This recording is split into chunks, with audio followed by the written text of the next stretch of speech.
voy a tratar un poco el tema de los regadíos ante el cambio climático y dada mi condición de asesor técnico de Fertajo, pues hay un poco en la exposición el punto de vista de los regantes. Bueno, la ponencia la divido en 4 partes. Vamos a ver unos aspectos generales del cambio climático, después las incidencias previsibles que puede haber sobre los regadíos, luego los procesos de mitigación y adaptación al cambio climático y, por último, unas conclusiones. En esta diapositiva tenéis un poco la definición de lo que es el cambio climático de acuerdo con la Convención Marco de las Naciones Unidas. Es un cambio de clima atribuido directo o indirectamente a la actividad humana que altera la composición de la atmósfera mundial y que se suma a la variabilidad natural del clima observada durante periodos de tiempo comparables. Hay que hacer constar que el clima ha variado mucho y a lo largo de la historia se han producido efectos parecidos a los que hay actualmente. Se detallan periodos de hambruna por causa de sequía en fases temporales donde se eleva la temperatura o hay disminución de precipitaciones. Por eso en los informes hay bastante incertidumbre, como ha dicho Julio Berbel, y por eso se utilizan generalmente en ellos los términos probabilísticos como grado de confianza alto, 8 sobre 10, o muy alto, 9 sobre 10, o probabilísticos, pues virtualmente cierto si la probabilidad supera el 99%, muy probable cuando es mayor o igual del 90%, o probable mayor del 66%. Es decir, hay una cierta incertidumbre en todo este tema. En este gráfico, pues, está un poco cómo se produce el cambio climático. Todo parte es de la radiación solar, que llega a la Tierra, parte se absorbe, pero parte es emitida, pero como en la atmósfera existen aire, nubes y gases de efecto invernadero, estos no dejan pasar esta radiación emitida hacia la atmósfera y se va produciendo un calentamiento global y una elevación de la temperatura, que en definitiva es la que causa todas las cuestiones del cambio climático, como iremos viendo. Aquí tenéis los principales gases de efecto invernadero. Si le damos un potencial al dióxido de carbono del 1, el metano serían 25, el óxido nitroso 298 y así hasta los perfluorocarbonados o hidrofluorocarbonados o hexafluoruro de azufre, que tienen muchísimo más potencial. Lo que sí hay que hacer constar es que la existencia de gases de tipo CO2 en la atmósfera en cantidades razonables es necesario para la vida. Si no los hubiera, la Tierra se enfriaría desde su temperatura media actual, que está entre 15 y 17 grados, hasta unos menos 18 grados centígrados, lo que haría prácticamente imposible la existencia. Aquí veis, tomado de los informes del IPCC, del panel de expertos, cómo las emisiones de antropógenas anuales de gases de efecto invernadero pues aumentan inexorablemente desde hace ya tiempo. Y pues vamos en un camino de que habrá que tomar medidas, como ya se está haciendo, para evitar que esto se nos vaya de las manos. Y aquí tenéis del 6º informe del IPCC, que es el último que se ha publicado, pues cómo la temperatura va aumentando claramente hacia el límite de 1,5 grados que se estableció en la, me parece que fue la última convención de París. Y aquí veis un poco, aunque es un dato antiguo, la distribución por sectores, también viene de otro informe del IPCC.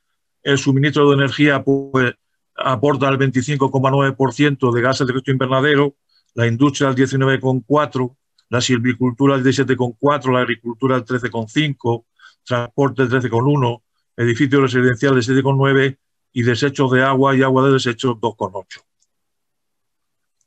Vamos a ver en el siguiente grupo de diapositivas un poco la incidencia previsible sobre el regadío que puede tener el cambio climático, en función pues, de los expertos que han estudiado estos temas y de los modelos que tenemos vigentes.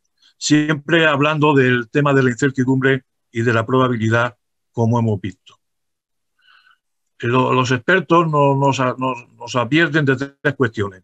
La primera es que va a haber una disminución de precipitaciones y en consecuencia de las aportaciones de agua, con lo cual habrá menos disponibilidad de recursos hídricos.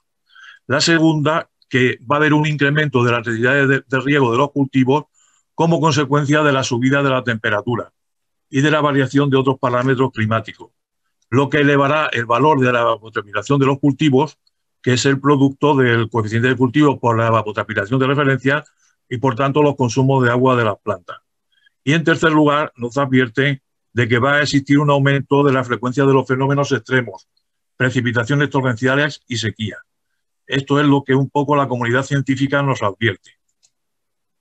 Y aquí vamos a ver algunas estimaciones de diferentes procedencias sobre esta disminución de las aportaciones. Este modelo corresponde a un estudio del Ministerio de Medio Ambiente donde había dos escenarios. El primero suponía un incremento de 1 grado centígrado en la temperatura media anual y el segundo una disminución del 5% de la precipitación media y un incremento de 1 grado en la temperatura. En ambos casos había una hipótesis de que la concentración de CO2 se duplicaría en 2030. Y ahí veis cómo existen pues, disminuciones importantes en la aportación natural, con lo cual esto va a suponer menos recursos hídricos y, por tanto, vamos a tener que tener en cuenta todas estas cuestiones en la planificación hidrológica y en la gestión del agua. Ya veis que hay cuencas que en el escenario 2 pues puede llegar hasta el 13,5% de disminución, como el Guadiana, o el Segura con el 12,5%, o el Júcar con 11,5%, y la media para España estaría en el escenario 1 en el 3% y en el 2 en el 8%. Son cantidades notables. Y esta otra diapositiva es lo anterior traducido a hectómetros cúbicos. Como estáis viendo, se tomó como base el año 98, donde la aportación en régimen natural en España era de 111.186 hectómetros cúbicos y las estimaciones en esos escenarios nos dan disminuciones, en el primero de ellos en 108.504 y en el segundo de 102.291. Como veis, son cantidades importantes de disminución de aportación que, como digo, hay que tener en cuenta en la planificación hidrológica. Y aquí tenéis otra estimación de Ayala Carcedo con horizonte de 2060 y en el que se ve pues, que hay unos incrementos muy notables, hasta el 57% en el Guadiana, 34% en el Guadalquivir, 28% en el Segura, 22% en el Júcar y el Duero, es decir, cantidades muy notables que si realmente se confirma todo esto, pues va a haber que tenerlo en cuenta y nos va a exigir pues, una mejora absoluta en la gestión del riego y en su eficiencia y en más cosas. Y aquí tenéis otro resumen también de lo mismo. Son los datos estimados en la Instrucción de Planificación Hidrológica o por el CEDES en 2010 o lo que estimaba el Plan Hidrológico del Tajo en los documentos iniciales del Plan 2022-2027. Como veis, hay unas disminuciones importantes que en algunos casos en las islas pueden llegar los escenarios de más emisión, que son los RCP 8.5, pues hasta el 36% en Baleares o el 20% en Canarias. Pero hay pues muchas cuencas hidrográficas como el Júcar, el Segura, el Guadiana, el Tajo, el Duero, donde hay disminuciones importantes de las aportaciones.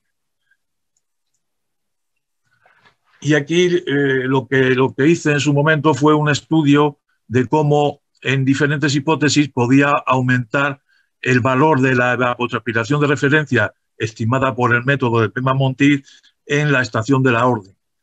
Tomé un dato del día 27 de julio del 2011 y hice 3 hipótesis.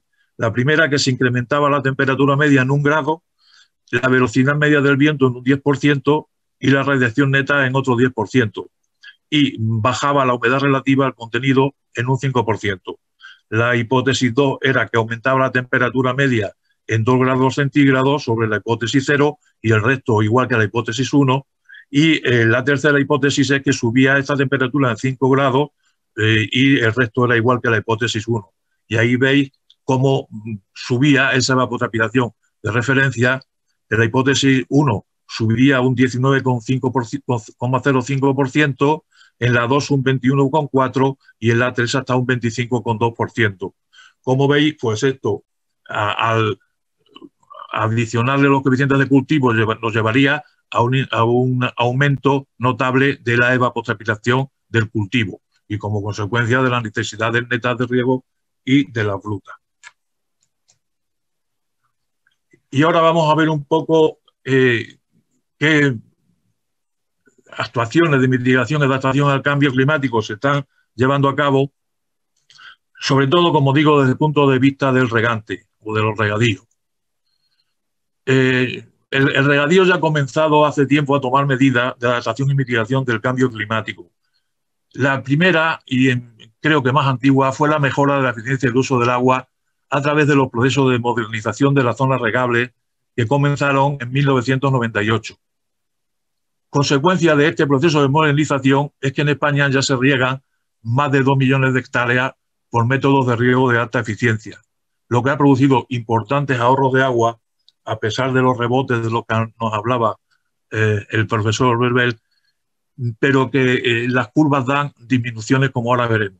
También se ha completado todo este asunto con la instalación de redes de estaciones agrometeorológicas, la red SIAR del Ministerio, completada por las comunidades autónomas, para determinar los valores de la evapotranspiración de referencia, y eso se ha completado con el uso de imágenes satelitales para, bueno, se ha pasado, para que podamos calcular exactamente cuáles son las necesidades reales de las plantas y poderles darle la dosis de riego en consecuencia. Y aquí tenéis los gráficos que os decía, cómo el consumo de agua de riego en España de 2000 a 2018, con datos del Instituto Nacional de Estadística, se ve una línea de tendencia decreciente a nivel global, pero también se ve a nivel de consumo unitario, es decir, consumo por hectárea regada. Se ve que la línea de tendencia también sigue siendo decreciente. Esto es a causa fundamentalmente de los procesos de modernización y del mejor uso del agua que se está haciendo en España. Otras líneas donde se está actuando en este tema del cambio climático es el desarrollo, que ya se ha puesto en esta jornada, de nuevas técnicas de fertilización y fertilización y uso de nuevos tipos de fertilizantes para reducir las emisiones de óxido nitroso y otros derivados del nitrógeno a la atmósfera, que son gases de efecto invernadero. Y también la fertilización y el uso de nuevos de abono permitirán, además de reducir las emisiones, la lixiviación de nitratos hacia masas de agua subterránea, evitando la contaminación difusa y ahorrando a su vez costes al regante. Otro aspecto interesante de los regadíos respecto del cambio climático son su actuación como sumidero de CO2. Los cultivos de regadío, a través del mecanismo de la función clorofílica, son un elemento de fijación del dióxido de carbono y, como digo, funcionan como sumidero de CO2, como veremos aquí. Esta función clorofílica absorbe CO2 de la atmósfera y, en este sentido, como digo, los cultivos de regadío funcionan como sumidero de CO2 y contribuyen a reducir su contenido en la atmósfera. Ahí tenéis el proceso esquemático, la fotosíntesis, el dióxido de carbono con el agua y la energía luminosa produce carbohidratos y desprende oxígeno, y la respiración, pues al revés, desprende CO2, agua y energía. El balance fotosíntesis y respiración se convierte en biomasa, y el dióxido de carbono fijado representa del orden del 45-50% del peso de la planta. Por tanto, es muy importante este aspecto de los sumideros de CO2, como actúan los cultivos de regadío, fundamentalmente los cultivos permanentes como frutales, olivar o viñedos, que es un aspecto importante que debemos tener en cuenta en toda esta cuestión de la mitigación y adaptación al cambio climático. Y aquí tenéis los resultados de un estudio que hizo la profesora Micaela Carvajal del CSIC en Murcia ya hace un tiempo, pero donde se ve perfectamente para los diferentes cultivos cómo absorben CO2, los kilogramos de CO2 por hectárea que absorben. Si extrapolamos todo esto a la superficie de estos cultivos que se llevan a cabo, pues se pueden constatar retenciones de CO2 muy importantes, y lo que demuestra que el regadío es un sumidero de CO2 que ha de tenerse en cuenta. Y ya como final vamos a ver algunas conclusiones. La primera es que el cambio climático es un proceso lento, difícil de detectar si no se disponen de series amplias de datos, Yo hice algunos estudios en la red SIAR de Extremadura y no se veían las cosas claras. Las consecuencias principales van a ser una menor disponibilidad de recursos hídricos, mayor consumo de agua de los cultivos y mayor frecuencia de fenómenos extremos como las sequías y las lluvias torrenciales. Esto exigirá el empleo por los regantes de métodos de riego de alta eficiencia y la modernización de las zonas regables que ya se está llevando a cabo hace tiempo. Y esto se va a completar con la digitalización y la introducción de sensores y el telecontrol que completará la modernización, lo cual nos va a llevar a que tengamos un uso más eficiente del agua y a ser mucho más sostenible los regadíos. El proceso de modernización, hay que tener en cuenta una cosa, suele traer un aumento del consumo o del uso de la energía. Desde julio de 2008, que desaparecieron las tarifas especiales de riego, la energía en el regadío no ha hecho más que subir su importe año tras año y ahora están en unos niveles pues, que están disminuyendo bastante la capacidad de pago de muchas explotaciones de riego y algunas se están poniendo en duda su viabilidad. Esto es un tema que se debería abordar por los poderes públicos. Se han hecho varios intentos, pero no acaban de centrar el tema del coste de la energía en los regadíos. También los regantes han de adaptar sus tipos y ciclos de cultivo al cambio climático. La ventaja del regadío es que el cultivo se adapta mucho mejor que en el secano. Y en este sentido, pues los regantes, en función de cómo vayan viendo esta evolución del clima, pues tendrán que ir adaptando sus cultivos.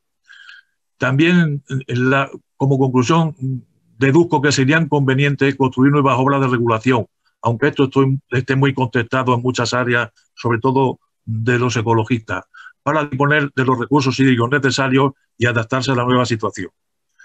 Las disposiciones de la Directiva Marco del Agua sobre la necesidad de alcanzar el buen estado de las masas de agua y la introducción de caudales ecológicos como restricción previa a los sistemas de explotación, que para mí ha sido un error jurídico y técnico, justifican también la necesidad de nuevas estructuras de regulación. Por otra parte, el aumento que nos adelantan la comunidad científica y parece que se están viendo algunos casos en que está ocurriendo de la frecuencia de lluvias torrenciales, también avala el aumento o la necesidad de aumentar la regulación, con el doble objetivo de laminar avenidas y también acumular recursos en las épocas de lluvias torrenciales y utilizarlos en las épocas de sequía. Esto debería llevar también una actuación paralela de acondicionamiento de los cauces para facilitar la evacuación de las avenidas y reducir daños. Y por último, también hay que adaptar nuevas medidas de gestión del agua para asegurar que el medio ambiente queda protegido, pero que también las demandas de riego aseguradas. Y esto ha sido todo. Muchísimas gracias por vuestra atención y reitero mi agradecimiento a los organizadores por invitarme a participar en esta jornada. Muchas gracias.